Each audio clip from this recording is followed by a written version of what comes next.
Okay. All right, good morning, good afternoon, good evening, everyone. Welcome to today's Global Network webinar. My name is Sokunpanha You, and I will be moderating this morning's webinar. This event is organized by the Global Network of Data Officers and Statisticians. We use our online discussion group to network and to share knowledge on various areas of data and statistics. If you are not a member already, I invite you to join us. I will share a link in the chat box after this brief introduction.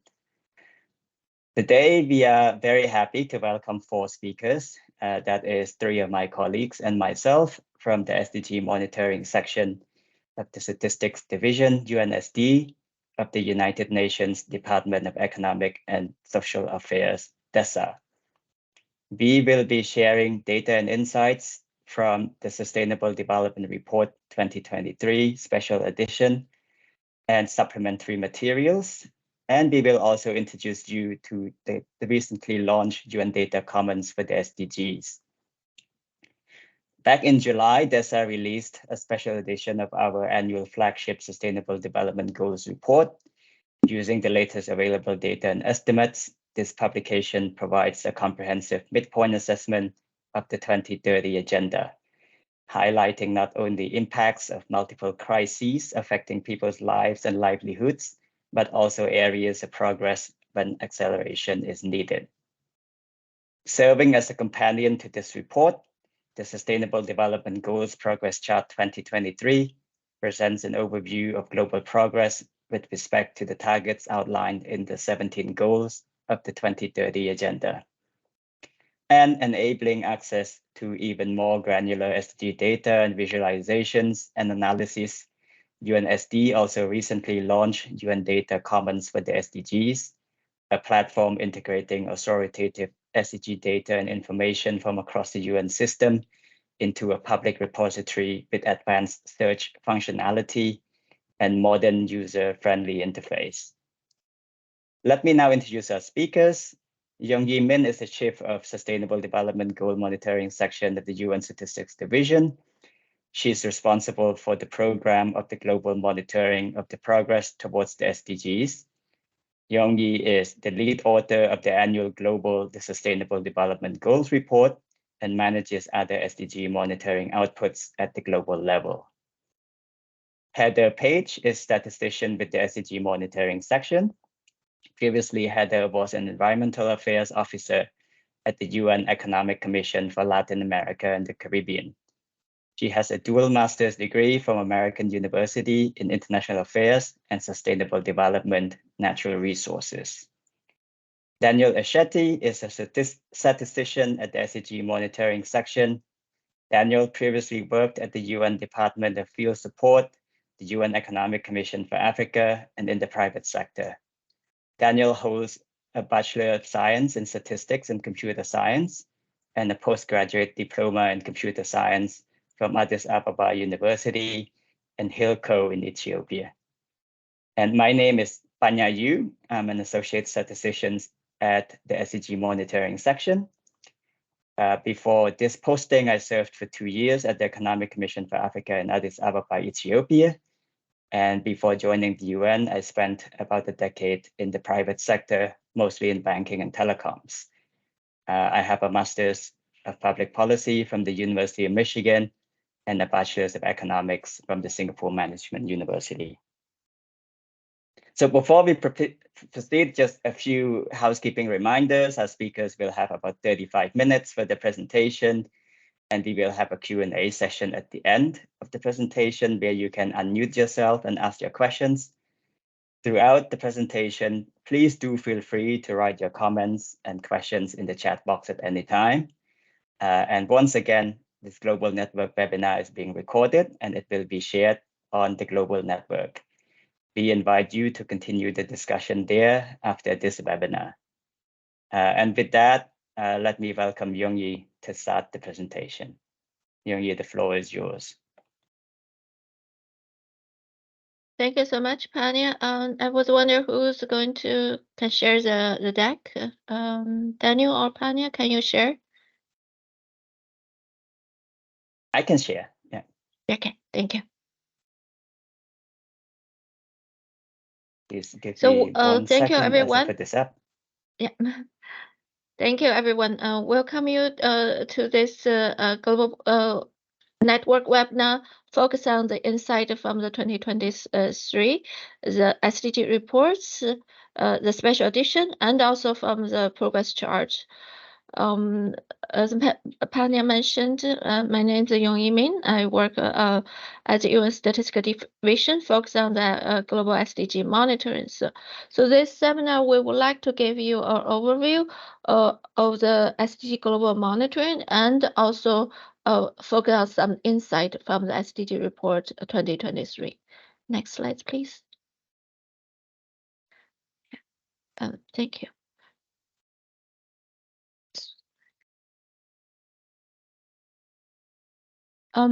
So maybe a little bit of background for the colleague who doesn't know much about the global monitoring of SDG report and monitoring. The global SDG monitoring for the 2030 agenda is assessed and reviewed at the global level based on a set of the global SDG indicators. So these indicators were developed by the interagency and expert group and on SDG indicators. This IAG SDG are composed of statistical experts from 28 member states. So the indicator framework was adopted by the General Assembly in 2007, and the indicator framework is annually refined, but also has two comprehensive review. We conducted comprehensive review in 2020, and we'll conduct the next comprehensive review in 2025. So the current indicator framework contains 231 unique indicators address each and every one of the goals and target of the 2030 agendas. So the global SDG monitoring and reporting is based on this 231 indicators. And to prepare the annual global SDG monitoring and reporting, UN Statistical Division collaborate with more than 50 international and regional organizations for the global monitoring. And the main purpose of the global SDG monitoring and reporting is prepared to inform the UN high-level political forum on sustainable development, which is HLPF, and the SDG summit. The HLPF is annually organized in July every year. Next slide, please. So here is a quick overview of the data flow in the global SDG reporting. So the data are from the national statistical system of each country. In some country, in most of the country, it's coordinated by the National Statistical Office from all the line ministry and gather the data. And they provide the data and metadata to the international agencies, which we call the custody agency, who's responsible for each of the indicators. And after review adjust to ensure the comparability of the data, the custody agency then send out the data to UNSD for the global SDG indicator database. Next slide, please.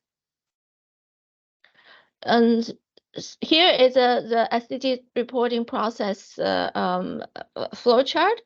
We normally request the custodian agency submit the latest data by February 15th. So every year, so we can have the latest data as much as possible to provide for the annual report. And for March, we also request the custodian agency to submit the storylines for each indicator based on the latest trend and analysis.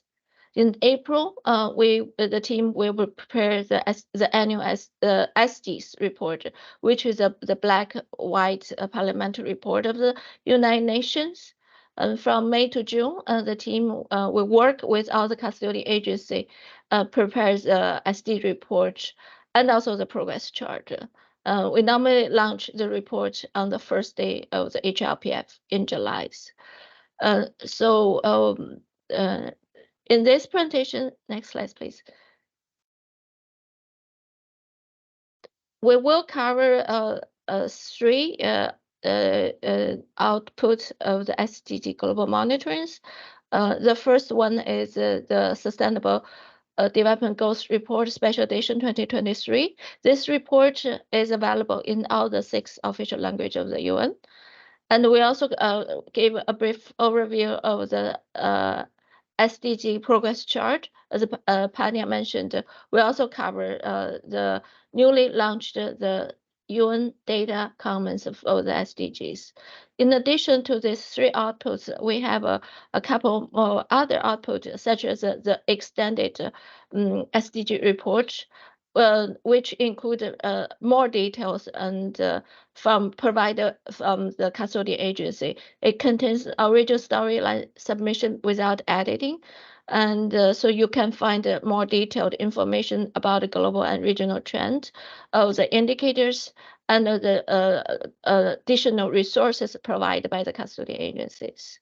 And we also work with the UN Women to produce the annual SDG gender snapshot, which is normally launched in September. And this is will probably covered in another webinar. Next slide, please. So maybe just a quick overview of the latest assessment from the SDG report 2023. So 8 years after the historical declaration of the adoption of the 2030 Agenda for Sustainable Development, this report summarizes how much progress have we made and how much more ground must we recover to fully implement the SDG by 2030. So based on this report, it's offered a very sovereign assessment of the global progress towards achieving the SDGs. The insight derived from the latest report and the data from the analysis from the custodial agency shows among the accessible like 138 targets with trend data, only 15% are on track to be achieved by 2030. Nearly half, which is 48% of the target, show moderate or severe deviation from the desired trajectory. And furthermore, over 1/3, 37% of these targets have either experienced no progress or have regressed below the 2015 baseline year. So this gave you overall a summary of the progress at a half-year mark of the SDG implementation. So I will pass it to my colleague, Heather, to provide some insight from the report. Over to you, Heather. Thank you, Yongyi. So I will continue with more of the sobering facts from the report. Next slide, please, Panya. So essentially, conflict, climate change, the lingering impacts of the COVID-19 pandemic and other global challenges are threatening to actually derail hard-earned progress towards the SDGs. The world is actually still reeling from the impacts of the pandemic, which caused significant reverses in development outcomes. 1 in 3 people were moderately or severely food insecure, meaning they did not have access to adequate food. And this figure reflects an alarming 391 million more people than in 2019. And childhood vaccinations also experienced the largest declines in 3 decades. 25 million children missed out on routine immunizations in 2021, 6 million more than in 2019. Next slide, please. In addition, the pandemic has caused learning losses. There are devastating impacts on education, causing learning losses in 4 out of 5 of the 104 countries studied. The economic after effects are equally severe. In 2020 alone, the pandemic caused the largest rise in between country inequality in at least 30 years. Next slide, please. excuse me. Compounding this, the world is currently facing the triple crisis of climate change, pollution, and biodiversity loss. As we all know, the climate crisis is worsening, with greenhouse gas emissions continuing to rise. Global temperatures are already 1.1 degrees Celsius above pre-industrial levels and are likely to reach the critical 1.5 degree Celsius tipping point by 2035. Intensifying heat waves, droughts, flooding, and wildfires have already become far too frequent worldwide. And the rate of sea level rise has doubled in the last decade. These rising sea levels are threatening hundreds of millions of people in coastal communities. Next slide, please. The ocean is also in a state of emergency with increasing eutrophication, acidification, ocean warming, and plastic pollution worsening its health. And a striking signal of an ocean that can't breathe, crustaceans such as crawfish and lobster have been observed leaving the sea to survive. There was a walkout in early 2023 in South Africa, which saw around 5 tons of endangered lobster escaping, prompting an emergency plan for their rehabilitation in an already struggling fishing community. And in addition, we're currently facing the largest species extinction event since the dinosaur age.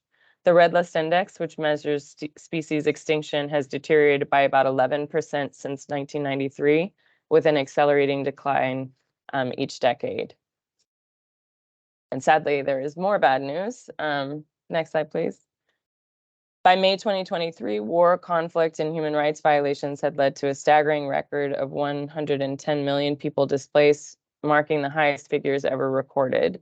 And alarmingly, the year 2022 witnessed a more than 50% increase in conflict-related civilian deaths, largely due to the war in Ukraine. And next slide, please. And while the lack of SDG progress is universal, it's often the world's poorest and most vulnerable who are bearing the brunt of the consequences.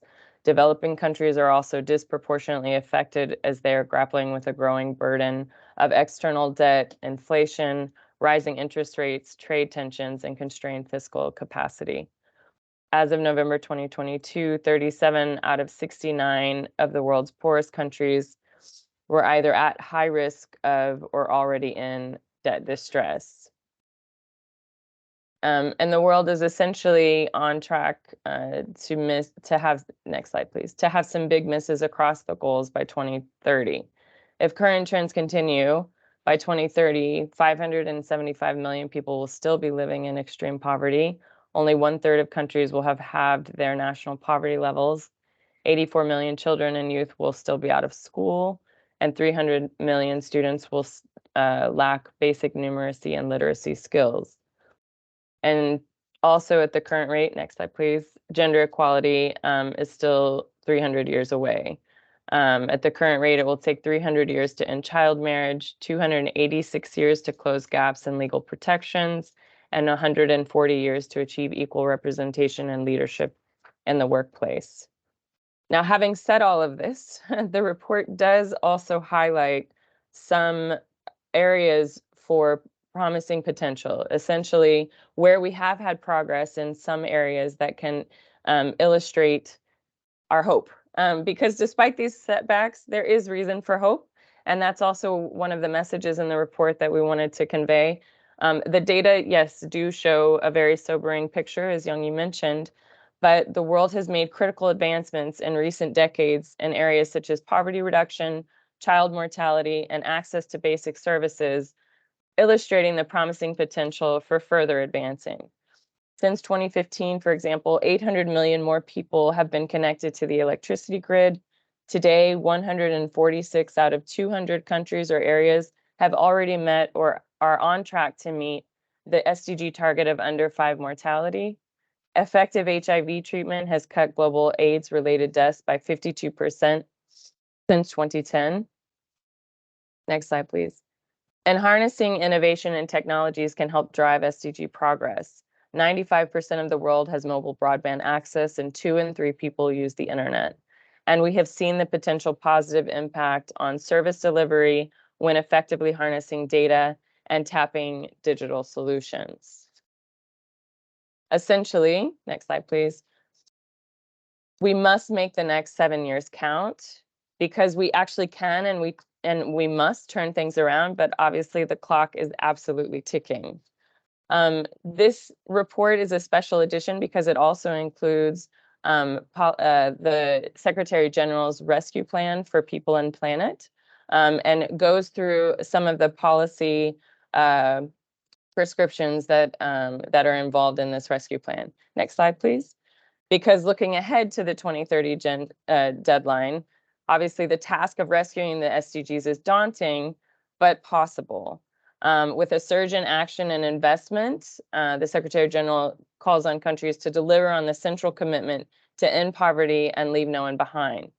And this rescue plan for people and planet is centered around the following 3 major breakthroughs: equipping governance and institutions for sustainable and inclusive transformation, prioritizing policies and investments that have multiplier effects across the goals, securing a surge in sustainable development goals financing, and enabling global environment for developing countries. Excuse me. Next slide, please.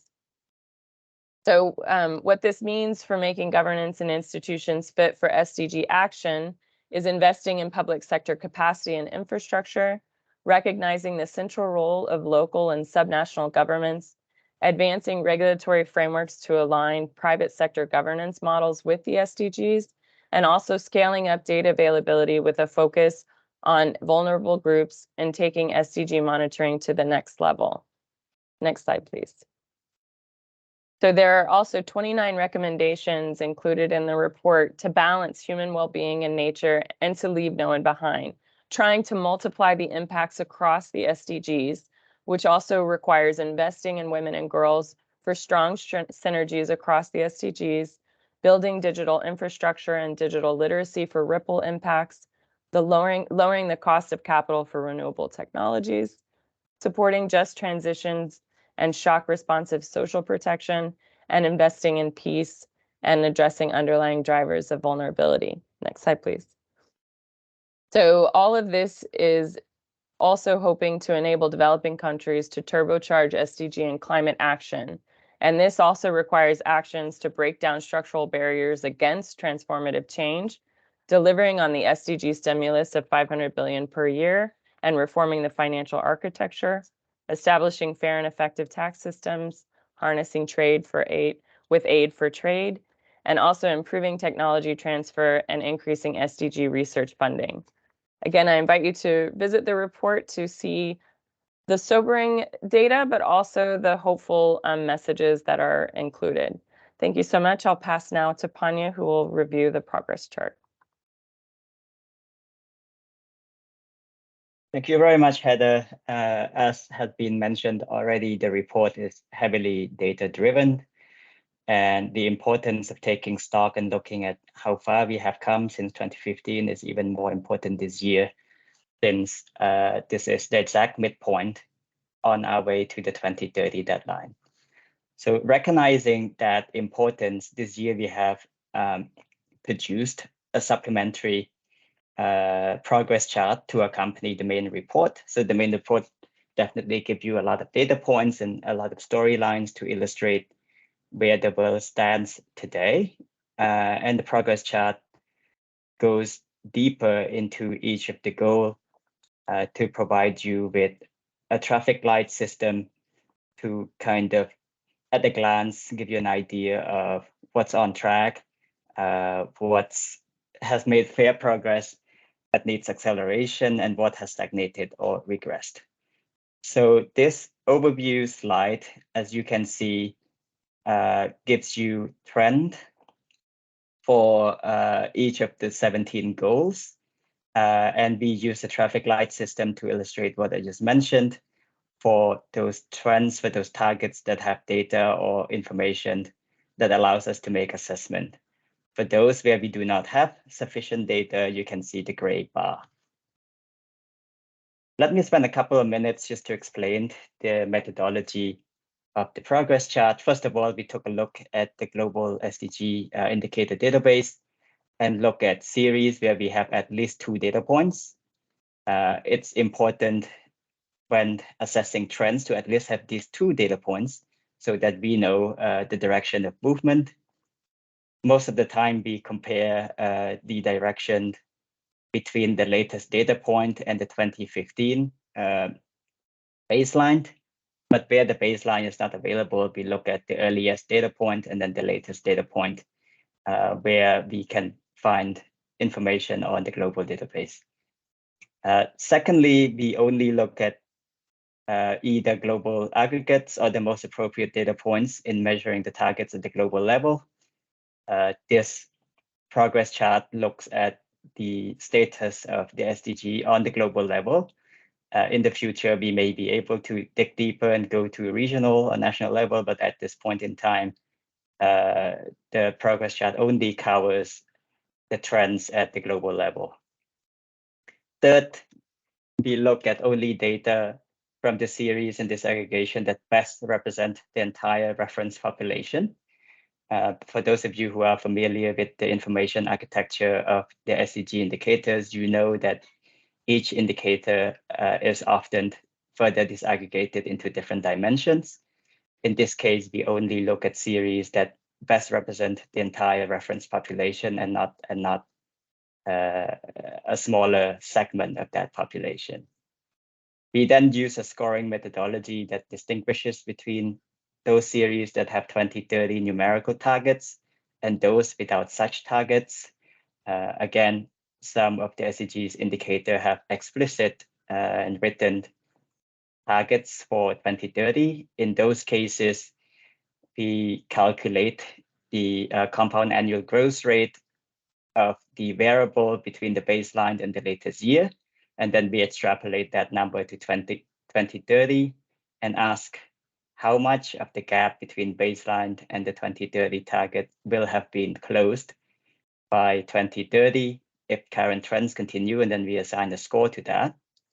But for those series that do not have such explicit 2030 numerical targets, we simply calculated the compound annual growth rate and assign score based on the magnitude of that CAGR. We then aggregate from series to indicators and from indicators to targets using simple arithmetic means.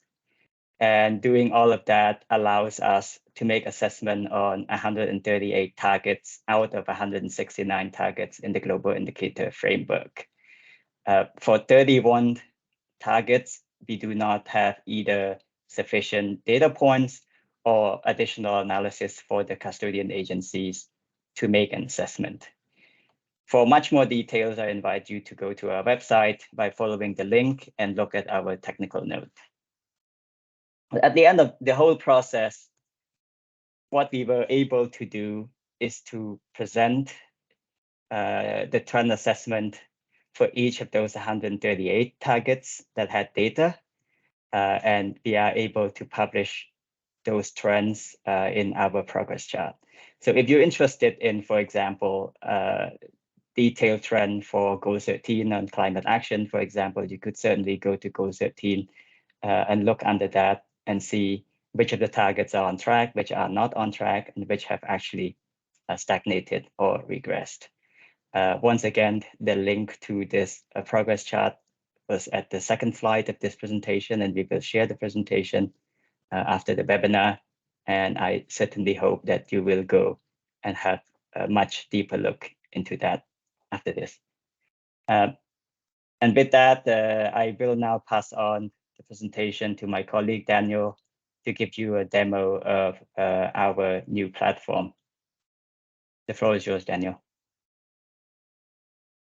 Thank you, Panya. As my three colleagues already went through the two products out there, we have the one additional product supporting the reporting. That's what we developed in collaboration with Google. This is in partnership with a group called Google Data Commons, part of Google's org. The idea, the overall idea of branching into this product is providing a self-hosted knowledge graph that kind of introduces new ways of working, leveraging semantic web technologies, which was something that we've been working in the background for an overall UN data upgrade process. But the SDGs was the first one. The SDGs data was the first one to be kind of incorporated in this process. So the key components in this work includes the inclusion of infrastructure at the back to support the knowledge graph, and natural language processing capabilities, and some machine learning capabilities that kind of automate the pipeline from our existing global SDG database, which most people are using, to a kind of user-friendly APIs that introduces the use of human curable language. This is a project we're commencing. It started with SDGs, but it will expand to the bigger UN data network. But the first of its product came out in September. That's our beta product. What does it do? So what is a knowledge graph itself? So why are we doing this?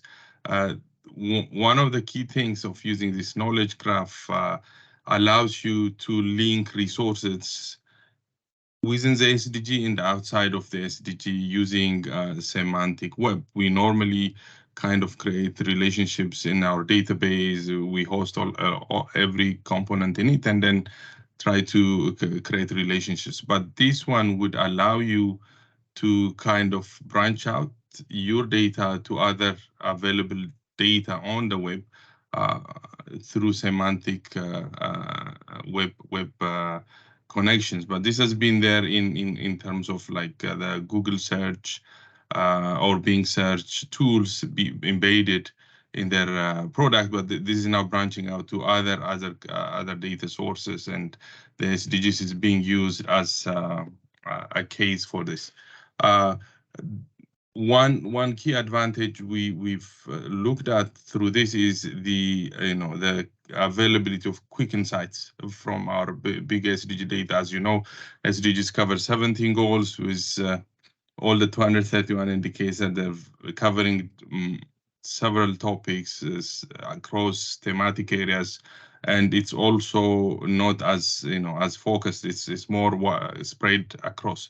So creating relationship and seeing that on the fly is something that really takes time. So we're trying to improve that process. The concept is to start with the SDGs and add additional new data to the graph so that we can branch out the use of the SDG data further.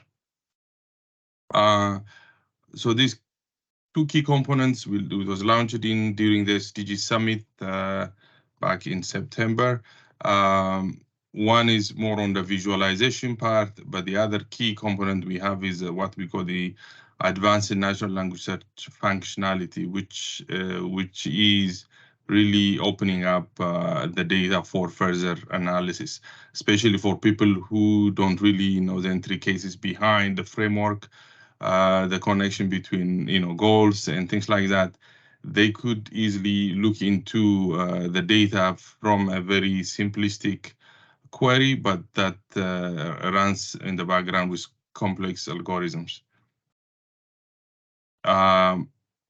What does it contain? So the 231 indicators we have in the database, if you really look into the details of it, there are about like 3,000 statistical indicators. If you kind of open up all the disaggregations by age, sex, economic dimension, or all sorts of disaggregation levels embedded in the data. So technically, we're looking into 3,000 statistical variables. Using this the custom data commons approach, you will be able to do all these searches on these 3,000 statistical variables to give you a highlight. So we have like three sections where you see a landing page that shows the three breakdowns. One is you can search by country and area. In our current databases, usually the search is limited to countries. With these data commons, we have regional breakdown added to this. We have the progress kind of by specific indicator or goal or that you can see across the board. And the third one, which is actually the highlight, is the natural language search. What do you do with a natural language search? This is an example. So you can ask simple questions from like Hungary, Nigeria, or poverty in Mexico, or you can also do comparisons between countries, like compare progress of poverty in Mexico, Nigeria, or Pakistan. So you get the data compared outright from the database. Or you can also do a simple regional search. What is SDG 11 looking like in Europe? So this is a regional search for a specific goal. Now I will switch to the tool. Actually, it's better to see it than I simply blur around the PowerPoint. So here is a landing page for the UN Data Commons for the SDGs. We have 3 sections where you have search by area, and then pick the area you want to search, or you also can, go search by goal, and the third is the option for the query. So let me just quickly, and so let's see Algeria. So you see how fast it renders everything on SDGs on Algeria. If somebody is looking into preparing a report on SDGs related to Algeria, say goal 3, so they can come here and then see, okay, goal 3, explore it. So you will see a lot of information coming from the database. So this is in a very easy to consume kind of form. So you can see the highlight figures. You can look into everything. Oh, then if you're interested to switch to something else, right on, I don't know, if I'm interested on a specific 2.1, then you get the data. Or if you want to switch to another goal also, then you get the data. Now, if you want, okay, so you're looking at this, and you might want to be interested to look into, I don't know, some neighboring country to Algeria, and say Libya. And then it just switched on that instance on 1.3 what's happening in Libya. So you get this data automatically out of the database. If you are very much interested in exploring further, you can also download the data or explore this in a Google Data Commons environment where you can see additional informations, where it kind of the traditional way of exploring the data. In timelines, scatter plots, you can change, you can select variables here, or you can see it in a map. So you will have some more time. So I'll leave this for you to explore. So this is one way of getting into the data. The other thing I mentioned, we used to have we have data on regional basis, but this is not explicitly put in visual format in our SDG global database. It is available as an annex format. You can see the tables in the data, but if you want to see the maps in the data, this one is a quick way of exploring it. So population below international poverty line, if you want to explore this again in a bigger format, you can see where the data is coming from, what year, and you can download, you can add it to your presentation. This is another way of exploring regions and that.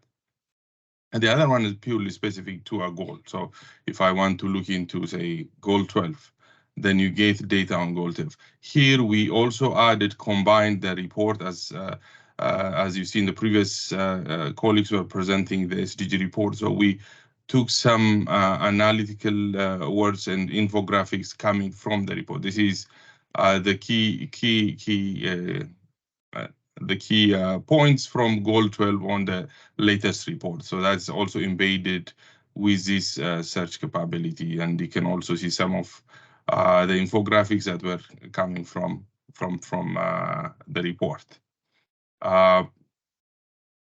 Going back again, so this is much more clearer, so you can explore all the goals here. And the other important thing is a search. So I will start with a simple search here on a natural language query, which is how many people go hungry in the world. It gives me figures related to that. Currently, 735 million in the world, looking at the latest data from 2022. How about if I want to ask, instead of the world, I want to know what this is in, say, Kenya? And then it gives me the number for Kenya and related charts to it. Then I'm interested. Okay, so this is good. So how about, I can say, how about in, say, Sudan? So it kind of remembers what I'm searching for. I didn't say hunger, but it knows what my question is, and it's a follow-up question. It brings the right thing. So, okay, this is the data for Sudan, so I can say compare it with Kenya. Here, so what it does is brings the data of the two countries next to each other. So you see the poverty disaggregation level, looking into the indicators that are related to that. So left and right. And the other thing is we have also on the search, like curated sample queries for somebody new to kind of look into it. So let's say progress on health related goals in Pakistan. So you have this information coming. So these are like questions that we expect, people who don't have idea about the framework can ask in a simple, clear, plain English. And then, so I say, okay, this is progress on health in Pakistan. So I say compare it with their neighbors, say Nepal. So it just brings comparison between Nepal and Pakistan, these essential services. So this will, you see what the beauty of the natural language query, that in kind of brings the combination of standard data kind of search with kind of user-friendly plain English language search, which is that's a natural language query comes in. We can also look into a little bit more specific. Let's say somebody is interested in several dimensions, like the 3 countries here. So it just brings this. Or if you're looking into some kind of a little bit fuzzy question like violence versus poverty across the world. So this is a little bit analytical, but it gives you some indication. These are topics which are not really directly put as an indicator list, but you can compare violence versus poverty and see the relationship between the two. So you can get some kind of scattergram, you see. And then if you are interested, you can explore this further in the tool. So this is just a quick rundown of the SDG data commons app. What comes next is this is a beta version. We're trying to include more nuances to this application, but this will be also embedded into a larger UN data project. Maybe at some point we will present this in the webinar, but this is the first take of our natural language kind of processing implementation in the SDG data. So that's just a quick one. We hope you like the presentation, and we're looking into people to go through this platform. And if you have any insights or any improvement you wanted to get implemented, please connect. There's a way to communicate, submit feedback, and we will proceed from here. Back to you, Payam. Thank you. Thank you so much, Daniel, for this quick but very interesting demo. And I'm sure our participants will go and explore the tool by themselves after the webinar. Now, putting back my moderator hat, I have already enabled cameras and microphones, and I'm going to take questions from the floor. For those of you who have any questions or comments from the presentation, I invite you to use the raise hand function, and it will call on you to ask your questions. So please.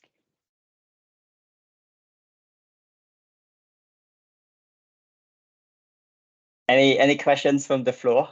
Please use the raise hand function at the top of your screen if you do.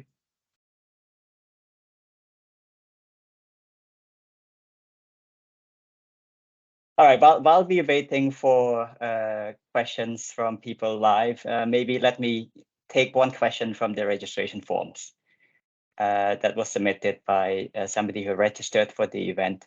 And the question was, now it's the half point to 2030, and at the current trends, as the presentation makes quite clear, we are unlikely to meet all the goals and targets by 2030, right? So I think the question was whether the SDG will be extended beyond the deadline of 2030, or will there be a new set of indicators to replace the SDGs at the deadline?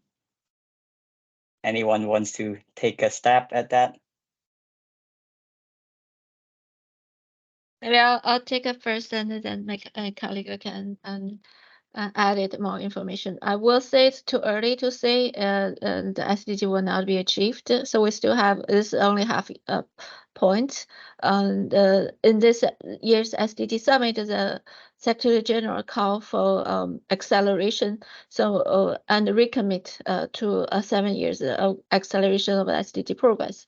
So all the member states agree to for the acceleration. So before we start thinking about the next development agenda and the extended SDG, maybe I will say the country will still focus on the acceleration and to try to achieve the SDG as much as possible.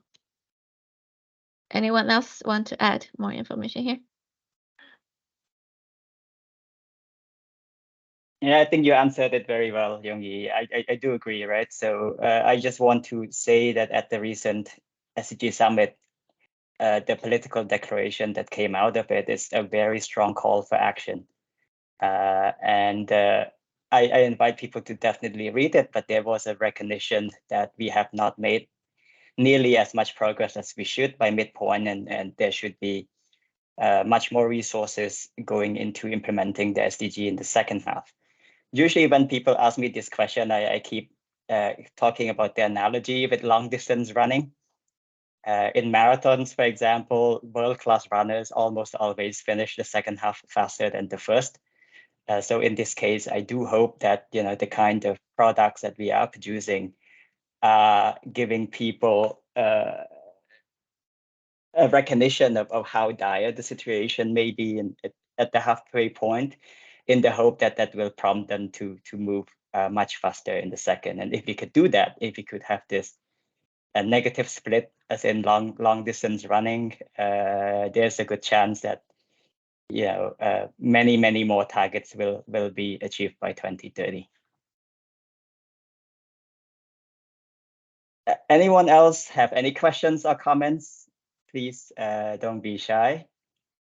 Use the raise hand function. I see one question in the chat. I could probably look into that. There's a question. Yeah. I think some question about, is the backing data for your data visualizations come from SDMX?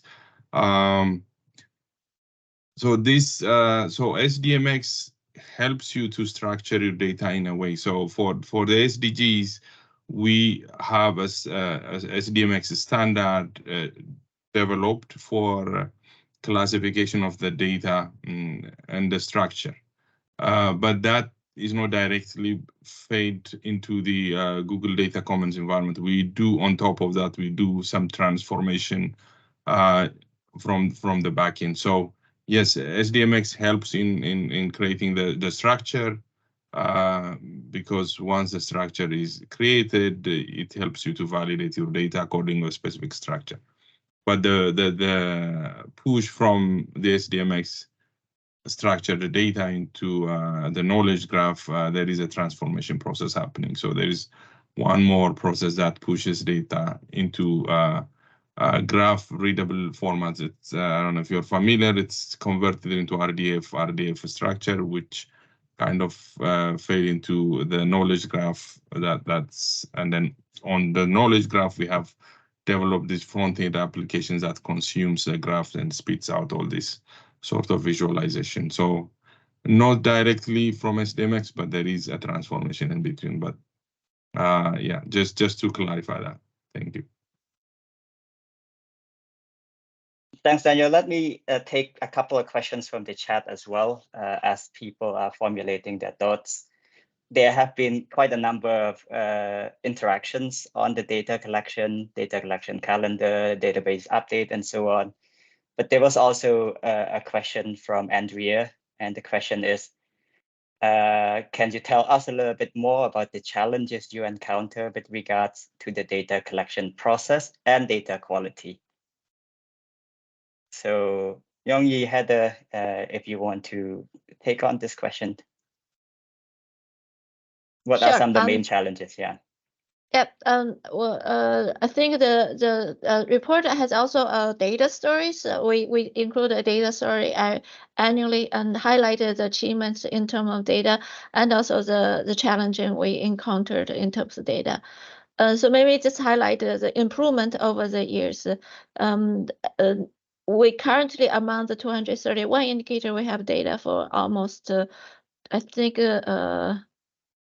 we have only 4 indicators missing data. It's we have 227 already include data. This is a significant improvement over the year.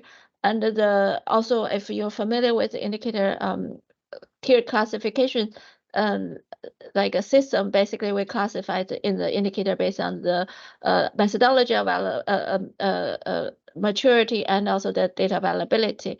And at the beginning of the indicator framework, we have more than 1/3 of the indicator we call the tier 3 indicator, which indicator there's no standard methodology at the global level, and there's no data availability. So by 2030, we no longer have tier 3 indicators. And currently the tier 1 indicator, which is the data cover more than 50% of the country, has steadily increased. The number of data included in the SDG database increased significantly over the year. I think in 2016, we only have over 300,000 data points in the database. And in 2023, in July, we have 2.7 million data points in the database. So this is just some highlights and improvement in terms of the data availability and methodology development. However, there's still a lot of challenges in terms of data monitoring, particularly for some of the goals, like goal 13, climate change. Only around 20% of the country have data, and also goal 5 and goal 16. So there's a significant data gaps that still exist in terms of global SDG monitors, and also particular in terms of monitoring leaving no one behind. We like the disaggregate data and to checking the situation on progress of the most vulnerable populations. Thank you so much, Yongyi. Let me again ask if people want any live questions they want to put to our presenters. Please do unmute yourself or turn on your camera and ask your questions if you do.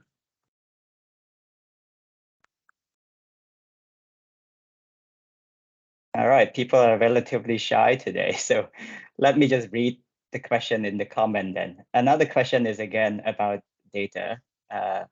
Not surprising given the audience of the global network.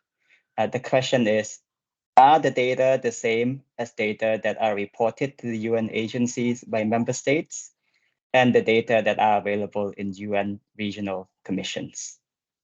This is from Salome Flores Sierra. So it's about the nature of data that are shown in the report and in the UN data commons for the SDG that was demoed.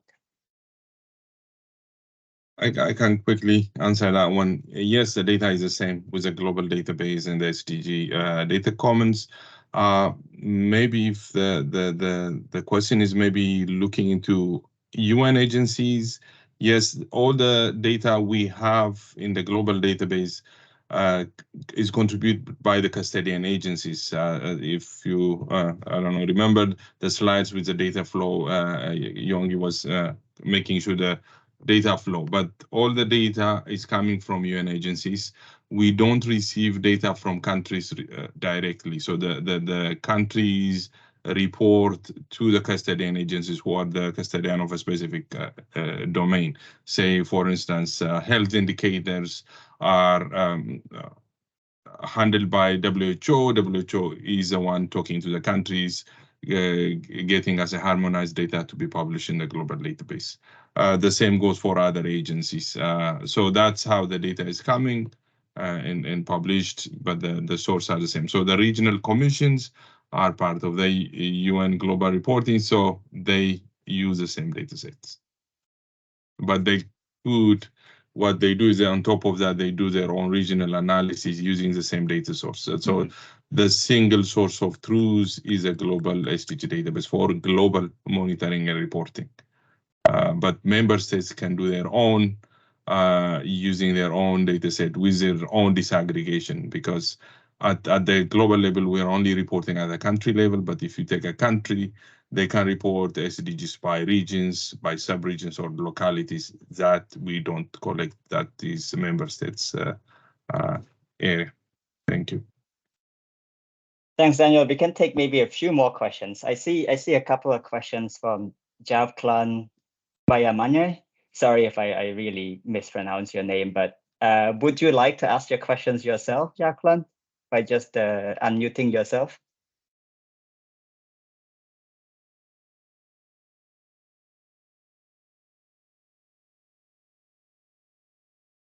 No, maybe he cannot unmute himself, but let me read the question. I think this has to do with quality control. He said, forgive me if this is covered before, but how is the auditing of the SDG indicators take place?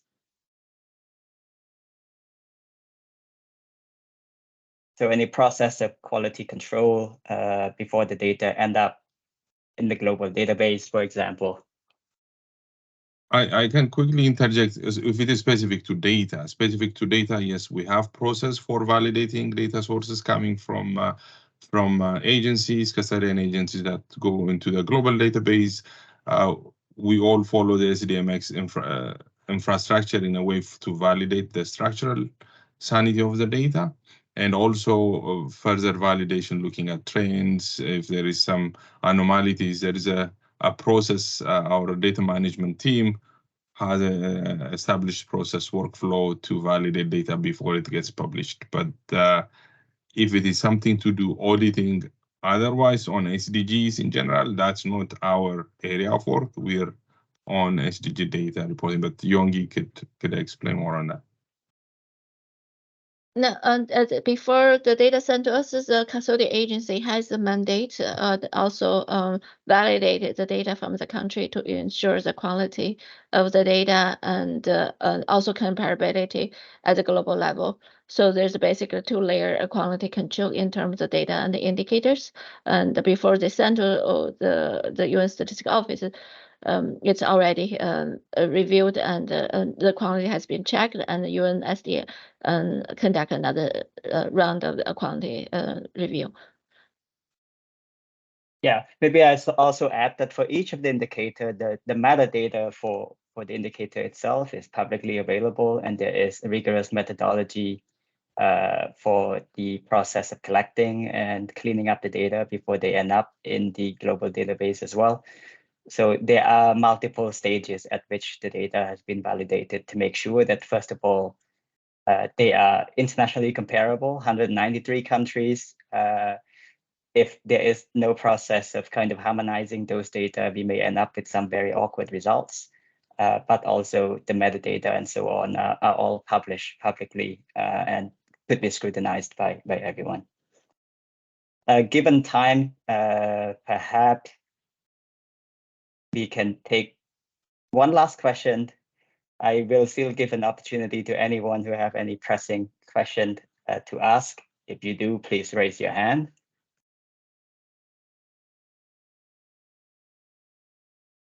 If not, then maybe I take one last question from the chat. And this is about UNDP. The question says, UNDP carried SDG Insight report covering nearly all African countries. How is the Insight reports and the global report relate.